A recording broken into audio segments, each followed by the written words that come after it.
yeah, we decided to split the squad because we just, out of experience, know that it's probably impossible. Not impossible, but very difficult if you go and play a test match in New Zealand and you play a test match in South Africa on the Saturday. You have to fly out on the Sunday evening, and you only get there on. If my memory serves me correct, we haven't been there since 2019, but you'll only get there like 12 o'clock on Tuesday, late Tuesday. So you only have one training session, you know. So we decided to do that just to give us the best opportunity to do well in both test matches. Obviously, the team that we selected for this one, we believe is good enough to compete with Australia, and then have a couple of guys there that probably will physically get over the jet lag once we get there on a Monday, and so they're ready to go from Monday for the test match against New Zealand. We actually probably feel that that's showing respect both sides, you know. That's why we kept them till as late as possible, so we can give the team that's going to play against Australia the best opposition and preparation time available, and then the other guys are fresh when they get there. And just a word about Jean Klein, with his debut. Yeah, yes, happy for him, obviously for him and his family. Myself and Rassie came a long way with John from Stormers days, you know, and then at Munster. So yeah, happy for him and wishing him all the best. Can I maybe just say, with the two squads split, like you got the team announcement there, just Ox picked up injury on his pec in a training session, so there's a bit of doubt around him, which we'll find out later this afternoon. So as we said last week, we were keeping some flights on Tuesday night and Wednesday night, depending on how ready our team is prepared for Australia. And obviously with him being in doubt, Kitshoff will stay behind until we've got 100% clearance. And if Ox is out with that back muscle, then Kitshoff will move into the team. Just on that, is it a bump, or do you suspect something more serious? I'm a bit worried about it, to be honest with you, but I mean, you know, Ox is not a guy who stops training. So you know, he's a guy who normally, you know, bite the bullet and go through training. So I'm a bit worried about it, but let the medical team tell us tonight how serious it is. Job with the 6-2 split, is that an indication of maybe the onslaught that you're expecting from Australia physically? Yes, yeah, listen, I can't give a comment on Australia. I'm not sure what their team is even going to look like. So it's just what we feel, the guys that we keep here, especially if you think with the versatility we have in Damian Willemse and with Grant Williams that can cover us on wing and 9, I think it gives us the best opportunity to go with a 6-2 split, and it's something that we've used in the past with success. Obviously, there is no perfect scenario 5-3, 6-2. There's always a little bit of risk in both. But for us, we feel with the cover that we have on the bench in those two players gives us the luxury of going with a 6-2 split. Annemie, can I add to that? Sorry, man. Just the other thing that may be interesting for you guys and ladies is that when we play World Cup, there's some 5-day turnarounds, there's longer turnarounds when we get to quarterfinals, if we get to quarterfinals. And the way we've structured these 2 weeks is obviously with we're training yesterday and today and not this afternoon and tomorrow. It's obviously a bit different than where we normally train Monday, Tuesday, Wednesday morning, and then Wednesday afternoon and Thursday off, and then Friday is the captain's practice. We also rejig that a little bit just to see how it works when we get to those things in the World Cup pools, and also then it gave us the opportunity to get the New Zealand boys when they're there. Well, the bulk of them, as you would count, there wouldn't be a full squad on that side, so it's more them being fresh, who can focus on New Zealand from now on, because they've only focused on Australia, and I think sometimes that's going to happen as World Cup as well. So definitely eye on the Rugby Championships, but the 1 foot almost trying a few things with the specific squad. Jacques, if I can ask you, if you look back at last year's test against the Wallabies, those 2 tests, which one did you learn more from? Probably both. But the loss, The loss probably embeds in your brain the longest. And yeah, probably I would say the loss, because we had to find some solutions into the going into the second test. Yeah, so the loss. Joel, just a follow-up, probably Rassi as well, on the 6-2 split. When time is right for Pollard to return, might you probably be looking at Pollard getting into the number 12 jersey on a similar type of split, depending on the different games? Well, definitely. I know we've used Andre many times when he moved in a game 12, which worked really well. But it's far away from being ready now. We're talking end of rugby, definitely the after rugby championships, But Damian Willems is obviously somebody that can cover that 10, 12, 15 for you have to. And I think just to maybe say, it's never a disrespect or a fear of the opposition as forward pack. It's sometimes just you want the best 23 players in your 23. Because if you can use all 23 of them, I think you've got a better chance. So to just always go the traditional route where you sometimes pick somebody in a certain position, but he might not be as good a rugby player as the other player. So we just try always to pick the best 23 players for that specific game with the opposition in mind. So we won't always go with a 6-2 split. We might not go next week, especially after the taxi and then flying over there and the load the guy's going to take. Rusty, Eddie Jones said that he would have loved you guys to pick your best team, which it won't be like that. Can you understand if the Australians will be disappointed or feel a bit disrespected that you haven't picked your best team this week? Well, I can tell you we definitely don't disrespect them. That's why we're only letting the guys fly across tonight, and one or two might only fly across tomorrow because we want proper preparation. We've been preparing for 3 weeks for Australia. And I think it's more respect for the competition. It's not a lack of respect for Australia, it's respect for the competition. I mean, we would not really have a chance against New Zealand if we arrive there on Tuesday and have one training session after we play a quality side like Australia. So no, I'm pretty sure it will be a very competitive match on Saturday. I think Eddie will get that. Australia are in the same boat. They've got to go back to Australia and play Argentina next week. Are you surprised they brought their best team over here? I can't talk for them, but I do know they've got 2 home games in Australia where we don't. We fly to New Zealand and fly back here. They go home and stay home for 2 weeks, so it's a bit of a difference. Jock, second start in a row for Marnie. You guys looking forward to seeing how he does again, and just a word on pairing him up with Quibus there as the halfback there. Yep. No. Looking forward to give Marnie a little bit of a go and start him again. Obviously, he was good last time out, and it will be interesting. I think that combination will be quite exciting between Marnie and Quibus. Yeah. And sorry, just one more on. You've got DUANE and Lucanio both starting. Must be tough to pick between them who's going to be captain. What sort of made you switch towards DUANE rather than Lucanio? I think in terms of captaincy, it's actually, I wouldn't say it's a tough decision.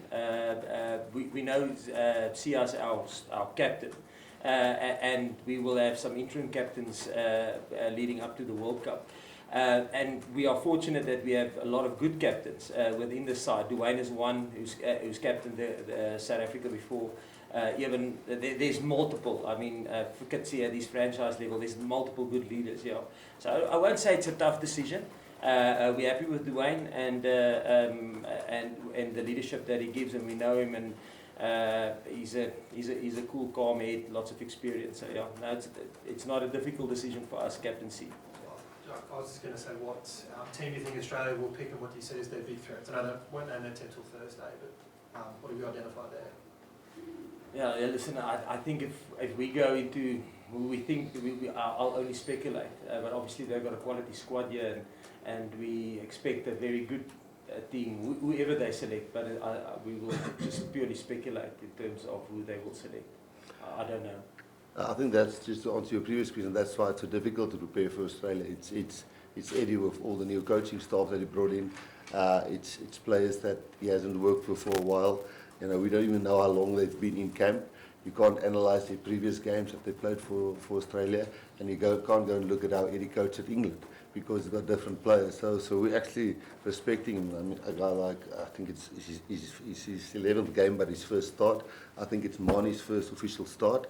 So, and I think that's what we want to learn. And again, to get back to the respect side of things, if we see the players who are starting in this game, making it against Australia, it gives us good answers what we can do in a World Cup against big teams. Jacques, I know that it's out of your control because of COVID and a lot of things, but how weird is it that the Boks are only playing Australia at home for the first time since 2019? I know it is quite weird. I mean, we've been there for 2021 and 2022, so it's nice to have them here with us again, and likely going to New Zealand. You know, it's the first time that we will play in New Zealand since 2019. So it's weird that you have a whole stint as a head coach, and you're only going to play one test match in New Zealand. It doesn't normally happen like that. But yeah, like you rightly say, it's COVID, and just happy it's back to normal. It's nice to have Australia here. It's nice to play them here, and it's going to be awesome for us to play New Zealand in New Zealand again. There's always a lack of vibe. And has the absence of Super Rugby, for again reasons that are beyond your guys' control, made preparing for these games slightly more different and difficult? Because watching guys in terms of analysing them and actually playing against them week in, week out are two totally different things. Yeah, I think obviously we keep a close eye on the Super Rugby, but I would say the difference is probably just the fact that in the URC sometimes the weather conditions is a little bit different. Especially if you go and play on a windy, wet day in Connacht. I mean, you can't play the same type of style that they play in Super Rugby. So I would probably say, it's fair to say that Super Rugby is probably a little bit quicker sometimes, or more regularly. But on the back end of that, you might have a nice dry day on a 4G pitch in the URC where the game is just as quick. So I think that's probably the difference, I would say, between the two competitions. But we're fortunate that we can play in the URC competition and also then compete internationally with the Southern Hemisphere. So you get a little bit of both. Jock, what's the plan with Eben? Is he ready to play in New Zealand? How far is he with his recovery? Yeah, medically. Yeah, Eben and Sia, sorry, again, I spoke to the doctor this morning. Eben and Sia is also going with on that side. Sia obviously not playing, but with the 3 management members going across as a conditioning coach, a physio and a manager, we can give a good treatment, one-on-one treatment with Sia, knowing when his target is, and obviously his captaincy whilst working with the guys on that side is hell of important, and Eben will definitely be in the mix for that game. He'll be ready to play. Going back to DUANE, there's been quite a lot of speculation that in terms of the World Cup, he might be the sort of guy that you look on to come on in the final quarter and just bring a really sort of cool head. You mentioned his experience and all of that. Obviously, starting this weekend though, how much of that was because of your hand being forced a bit with the captaincy, or do you still see DUANE as being, you know, he can fulfill other roles? He can start for you and play for an hour, or come on at the back end of the game? No, definitely. I think definitely both roles, and we will never. Like I mentioned, the captaincy is not a difficult thing for us.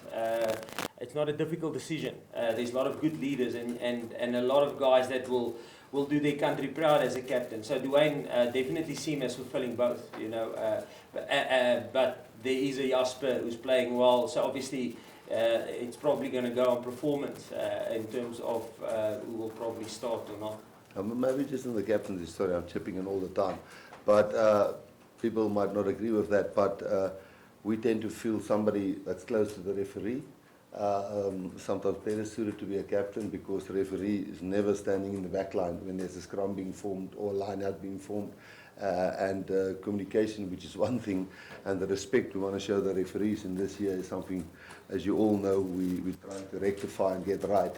And the closer the captain is, to be beneficial, not just to communicate, but also understand and listen and hear what he says, and the other way around. So loose forward and 9 is always a nice position to be a captain. Russ, you've got a lot of history with Eddie going back to the World Cup final and prior to that. What was your reaction to his appointment? Were you surprised that he's come in at such short notice with Australia, and he's done it with England, turned things around quickly, and you've had experience with that too. Do you think it's possible so close to a World Cup to make big changes? Yeah, definitely. Yes, I can tell you, you can definitely do it. And I said it last week because I think he works with Australians, and he doesn't have to get used to the way they think, the way they operate, what makes them tick, what gets them up, what makes them last longer in the game and be more physical, whatever the case may be, or more tactical and technical. And I think Eddie might have, in my opinion, missed that a little bit when he moved around between countries. He was with us in 2007, and just before we went to the World Cup, me and him swapped, and he went over with the team. I was about 2 or 3 days working with him, and then we've coached against him many a times.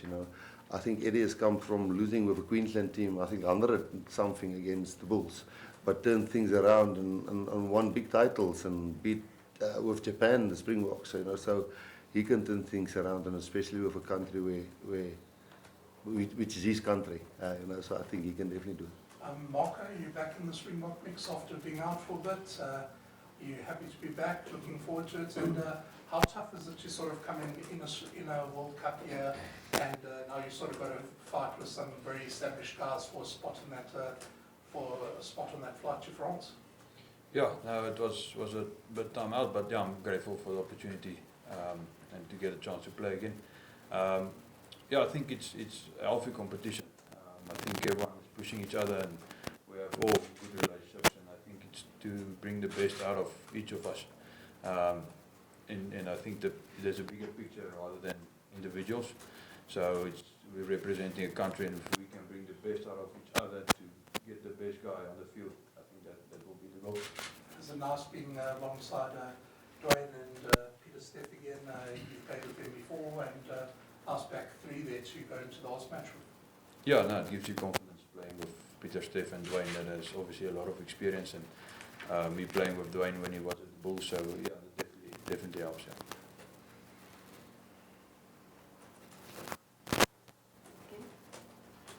Marco, as an open side flanker, are Australia the toughest guys for you to play against? They always seem to put a lot of emphasis on a lot of effort. They go hard at the breakdown, and they've got some really good practitioners there.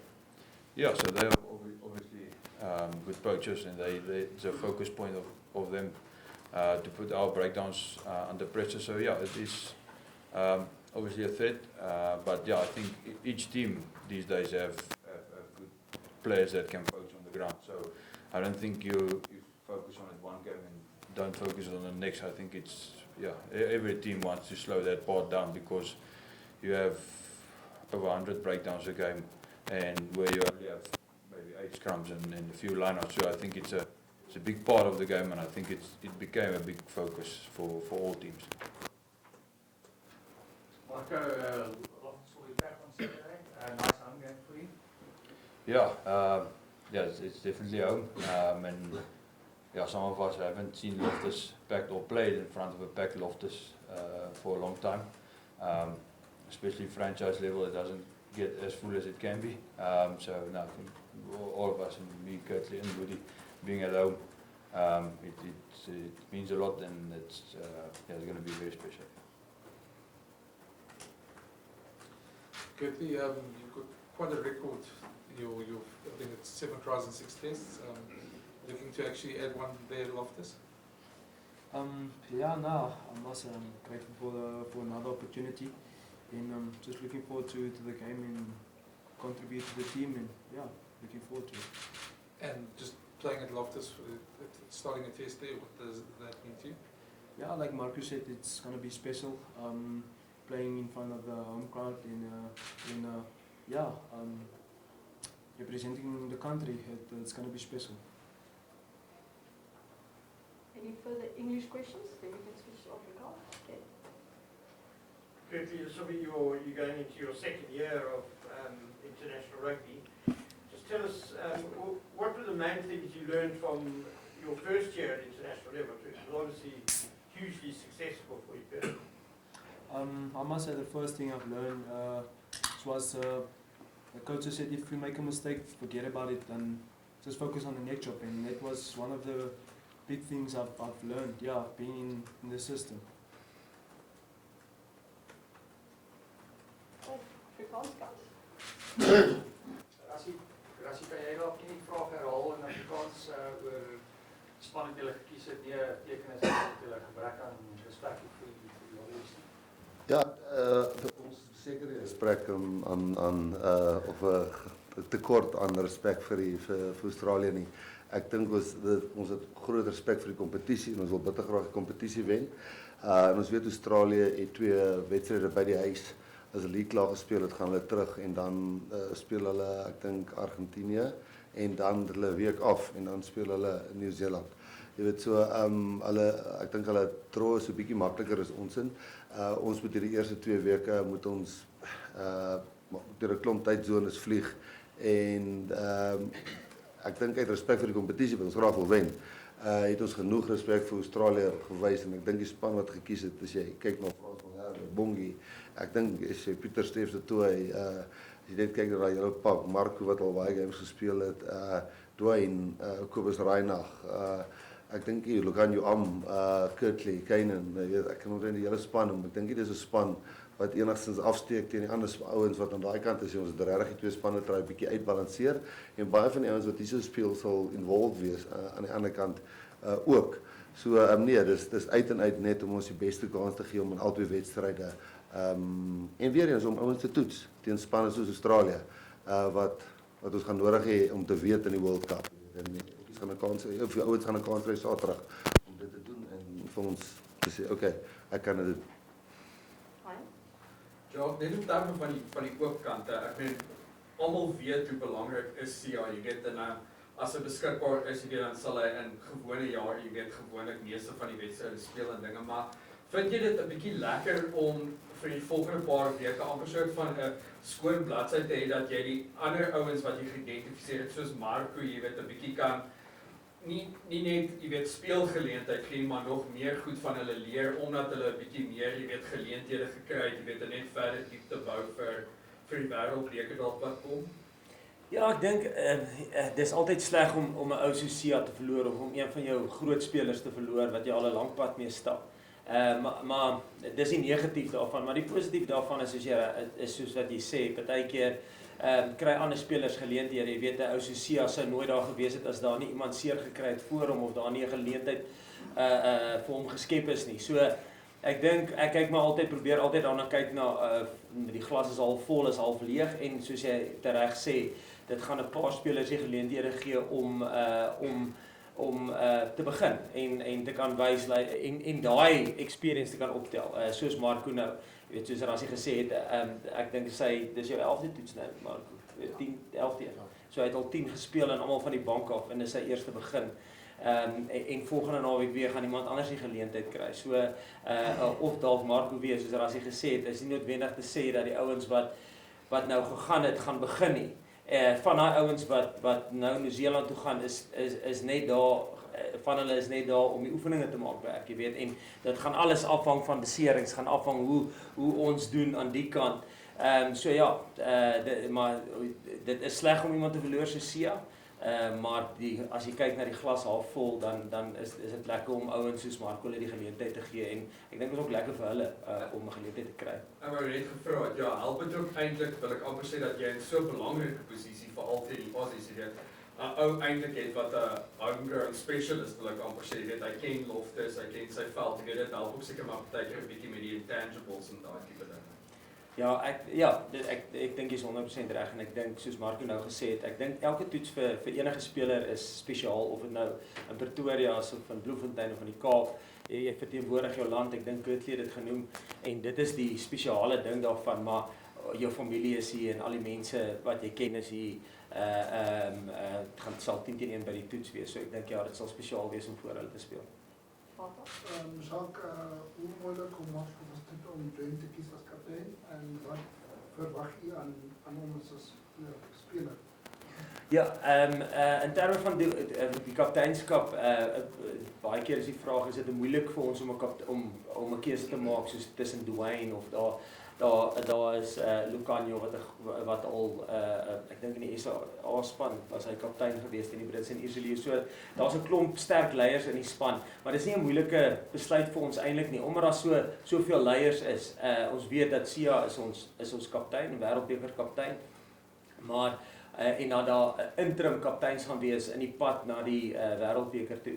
Maar ja, Duane was ons kaptein laas gewees, ek dink in 2019 ook, toe Sia ook beseer was in die laaste 2 toetse. En ja, so ons weet wat ons in hom het en hy's 'n baie ervare speler en is ook lekker om, as jy dit voorheen genoem, is lekker om 'n voorspeler te 'n 8ste man en 9, iemand wat naby aan die referee is, wat ook dialoog met hom kan hê. So dit maak dit bietjie makliker in terme van die posisie. So ja, nee, en wat verwag ons van Duane? Duane moet net bring wat Duane altyd bring, jy weet, daai harde Duane Vermeulen spel. Rassie, hoe bekommerd is jy oor ons besering verder as hierdie game? Ja, Boks. Ek dink ons is baie reg oor ons. Nee, Boks is vir ons vital. Boks het vir ons al baie goeie goed gedoen en ek moet sê hy het uitstekend gelyk in die oefeninge. Ek dink hy en Kitshoff het mekaar hard gedruk. Met Trevor daar wat albei kante kan speel, Thomas het albei kante kan speel, Vincent het albei kante speel.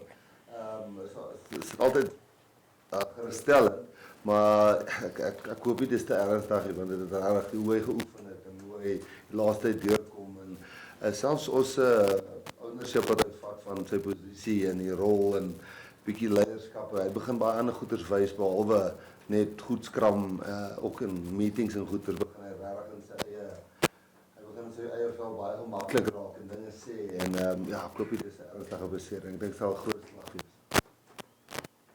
Can we just get the same question as English, please? Just on Boks. Okay.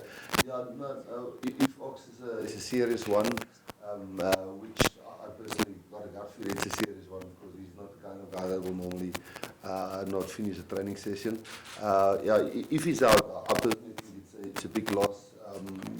Boks has really come into his own the last year, I would say, and the way he's contributing, not just on the field and in scrums, it's in sessions and taking ownership of being a Springbok and understanding what we're trying to do and finding solutions and leading in a lot of the departments for us and really pushing guys like Kitshoff really hard. There's other guys who can play both sides, Trevor, Thomas, Vincent can play both sides, but I think if we lose Ox, it will, for a long time, hopefully not the World Cup run, that would be really not nice, but yeah, I hope it's not serious because I think he's a vital player for us currently. Afrikaanse vraag so met Jacques. Gelukkig is dit nie die 120 wêreldkampioenskappe wat in die Kaap plaasvind of in Saterdag hier is. Ek praat van die weer. Wat verkies julle, 'n 5-uur wedstryd of 'n 3-uur wedstryd of maak dit nie saak? Nee, ek dink dit maak vir ons saak nie. Ja, 5 uur of 3 uur, nee, glad nie. Geensins. Dis maar dieselfde. Ek dink ons verkies maar dit gaan in die wêreldbeker wees. Dit is altyd moeilik of is vir ons snaaks om 'n 9 uur wedstryd te speel. Wat weer baie gemaklik is vir Frankryk. Ek dink die meeste van top 14 wedstryde in Frankryk gebeur baie later in die aan te pas, maar ons sal gewoond raak daaraan in terme van in die opbou na die wêreldbeker toe. Jacques, die Wallabies kon die Bokke nog nooit op beloftes wen nie. Is dit dalk kan jy dalk miskien 'n mate van gerusheid by die hele wedstryd?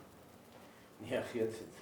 Ek dink nie met die kwaliteit van spelers wat Eddie hiernatoe gebring het en met Eddie self en met sy bestuurspan en nuwe afrigtingspan, ek sal dit enigsins lig of gerus wees nie, glad nie. ons verwag 'n taai stryd teen Australië. That it, guys. We've got one last request for one English question, then we'll wrap it up. Rassie, you spoke about it a couple of weeks ago, but Derek Hogarth's now out of hospital. You know, he seems to be over the worst.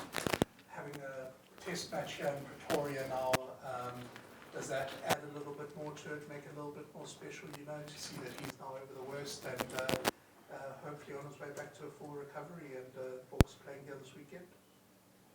Yeah, we just saw one of our friends of Munster also passed away tragically, I think yesterday.